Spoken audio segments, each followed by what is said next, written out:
জন্য এখন সবাইকে ইউজ করতে থাকো। আজকে যে টপিকটা হবে সেটা হবে প্রেগনেন্সি বা ফার্টিলিটি রিলেটেড। এবার প্রেগনেন্সি ফার্টিলিটি রিলেটেড আমাদের বহু রকম ইস্যু থাকতে পারে বা ইস্যু নাও থাকতে পারে। আমি একটা সুস্থ বাচ্চা জন্ম দিতে চাইছি, সেই সময়ও কিন্তু একটা মানসিকতা থাকে যে আমি প্রথম থেকে প্রিপারেশন নেব। এখন এই সিস্টেমটা হয়েছে, চালু হচ্ছে। বিগত মধ্যযুগের সময়টায় এটা বন্ধ হয়ে গেছিল। আরো আগে যখন ইস্যু আসতো তখন কিন্তু মানুষ আগে থেকে সতর্ক হতো, তার চারিত্রিক যেটা স্পিরিচুয়াল ব্যাপারটা ওরা কিন্তু আগেও এরকম ভাবে মেনটেন করতো। মাঝে এটা বন্ধ হয়েছে, আবার এখন অনেক মানুষ কনসার্ন হয়েছে যে আমার এরকম এরকম সন্তান দরকার, সেটা উইশ করে। অনেকে উইশ করতে দেয়ালে ছবি লাগায় আমার এরকম সন্তান চাই। তো সেই হিসাবে সুইচ ওয়ার্ড কিছু আছে, কিছু অ্যাঞ্জেলিক নাম্বার আছে, কিছু রেমেডি আছে, সবকিছু মিলে এই প্রেগনেন্সি থেরাপিটা করানো হয়। আচ্ছা, ফার্স্ট বলছে দেখো, কিছু প্রবলেমের আগেও যদি আমি সুস্থভাবে বাচ্চা জন্ম দিতে চাই বা প্ল্যান করতে চাই, তো সেটা কি করব? ব্রিং পারফেক্ট ফুল কপি, এই সুইচ ওয়ার্ডটা ইউজ করবে। ব্রিং জানো, পারফেক্ট মানে একদম সুস্থ স্বাভাবিক সুন্দর জিনিসটা। ফুল কপি মানে আমাদের বডি কপি করব, আমাদের সন্তানরা বা জেনেটিক্যাল আমাদের কপি যেটা। এবার বলছে পারফেক্ট ফুল কপি, এটাকে আরো বেশি ডিভাইনলি কানেক্টেড করব। ডিভাইন পারফেক্ট ফুল কপি ইউজ করতে পারো। আর কি করতে পারো? রেমেডি ইউজ করতে পারো। সেটা হচ্ছে বেদানার ছবি ঘরের পশ্চিম দিকে টাঙাবে। কিভাবে টাঙাবে? যেন বেদানাটা আটকাটা হয়, ভেতরে দানাগুলো দেখা যায়। বেদানাকে বলা হয় মা লক্ষ্মীর স্বরূপ বা ফার্টিলিটির স্বরূপ। বেশ, ফার্টিলিটিটা তোমার প্রেগনেন্সি রিলেটেড হতে পারে, বা দেখো না মাল্টিপল রয়েছে, মাল্টিপল জিনিস হচ্ছে। রেড কালার সবসময় ফার্টিলিটি রিলেটেড হয় বা স্টেবিলিটি দেয় লাইফে সেই জিনিসটা। আরেকটা জিনিস করে ওইটা আবার তোমার কি করবে, তোমার ফাইন্যান্সিয়াল স্টেবিলিটিটাকেও দেয়, প্রসপারিটিকেও দেয়। ওটাকে আবার অন্যভাবে ইউজ করা যায়। অনেক সময় বেদানাকে মা লক্ষ্মীকে উৎসর্গ করানো হয়। এবার আরেকটা কি করবে, যে যদি সে বলে না আমার কোনো ক্রিস্টাল আমার দরকার, তাই সেক্ষেত্রে কার্নালাইন এবং ফিরোজি, এই দুটো জিনিস তুমি যে ফিরোজা কি করে, শান্ত একটা স্মুদিং একটা এফেক্ট আনে ভয়েসে, কথাবার্তায়, আচার আচরণেও অনেক সময় পরিবর্তন হয়, থ্রোট চক্রটাকে। আর কার্নালাইন কি করে, একটু অরেঞ্জিশ রেড টাইপের, মানে লাস্টের দুটো চক্র যেটা আমাদের মানে ওভারি, ইউট্রাস সমস্ত কিছুকে স্টেবল করে, সেই জিনিসটাকে দেওয়া হয়।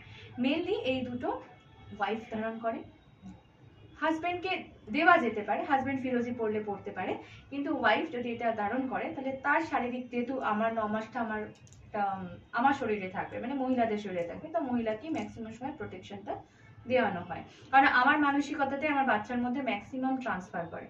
আর বাচ্চা যখন বড় হয় তখন ছেলেরা মেনলি বাবাকে কপি করতে থাকে, ওর আচার আচরণে বাবার কপি আসে।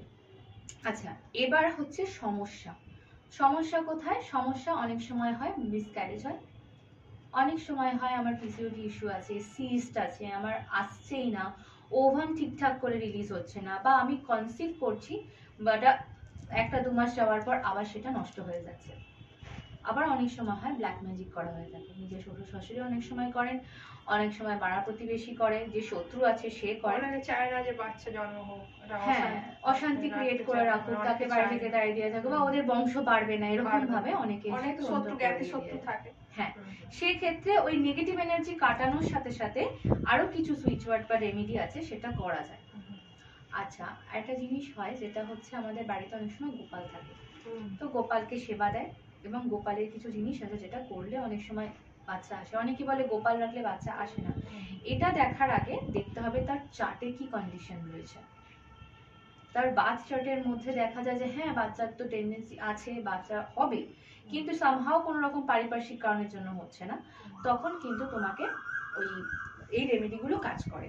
এবার যদি দেখা যায় যে বার্থ চার্টে কোনোভাবেই তার মানে ইস্যু নেই, সে একদম ইনফার্টাইল, তাহলে সমস্যা আছে, সেটা তাকে বুঝিয়ে বলতে হবে। বার্থ চার্টের সময় তবুও তাকে রেমেডি দেওয়া হয়, মিরাকেলটা হয়, বার্থ চার্ট দেখলে মানে বেরিয়ে আসে হ্যাঁ যে তার আদৌ আছে কিনা। আমারই এটা পরিচিত রিলেটিভের বার্থ চার্টে কিন্তু এই প্রবলেমটা আছে, এবং কিছু অ্যাস্ট্রোলজারের কাছে আমিও যখন জানতাম না গিয়েছিলাম, সেখানেও বলা হয়েছে যে এই মানুষটা ইনফার্টাইল।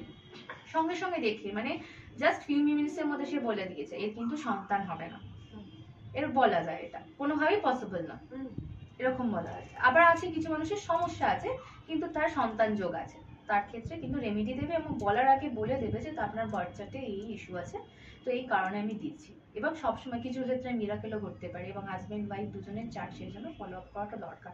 হয়তো না একজনের যোগ আছে, সামহ সেই যোগের কারণে যদি তার হয়ে যায়, তাহলে রেমেডি দুজনকে একজনের use করতে পজিটিভ যোগ দেওয়া হয়। থাকলে হয়ে যেতে পারে। হয়ে যেতে চান্স থাকতে পারে, অসম্ভব তো কিছু না, হয়ে ঘটেও যায় অনেক সময় ব্যাপারটা, সেটা পাবে।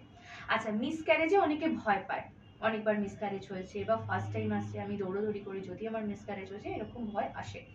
এবার দেখো সেখানে বলছে এখানে দেখা দেওয়া আছে, কি বলবো, এটা মন্ত্র, মন্ত্র তো এক ধরনের সুইচ ওয়ার্ড। তো কি লেখা আছে, বাল শিবায় বিদ্মহে কালী পুত্রায় ধীমহি তন্নো বটু প্রচোদয়াৎ। বটু বেরোয়।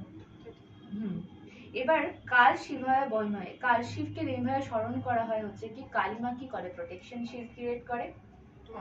মা কালী শিরডন যেটা হ্যাঁ পড়ছিলে, সেই সেম জিনিসটাই এটা, এটা হচ্ছে আমাদের সংস্কৃত রিলেটেড জিনিস। এই মন্ত্রটাও কিন্তু পাঠ করতে পারো অ্যাজ এ সুইচ ওয়ার্ড। সব মন্ত্রই সুইচ ওয়ার্ড আমাদের ক্ষেত্রে পজিটিভ ভাইব্রেশন ক্রিয়েট করে, এই ক্ষেত্রে কিন্তু এটা খুব ভালো কাজ দেয়। এটা কি বলে, প্রেগনেন্সি কনফার্মেশন হওয়ার পর থেকে 3 মান্থ 111 বার করে পাঠ করতে হবে, নাইট টাইমে চ্যান্ট করে শুয়ে পড়ো।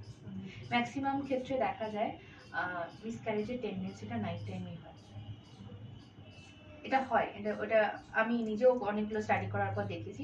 সবাই বলে আমি সারাদিন ঠিকঠাক ছিলাম, রাত্রে শোয়ার পর রেস্টিং এর টাইমে আমার মিসক্যারেজ হয়ে গেছে, এটা অনেক সময় সেই জিনিসটা হয়ে থাকে। তো নাইট টাইমে চ্যান্ট করে হলে কি ওভারঅল একটা শিল্ডিং ক্রিয়েট করে, আবার সকালবেলা উঠে আরেকবার শিল্ড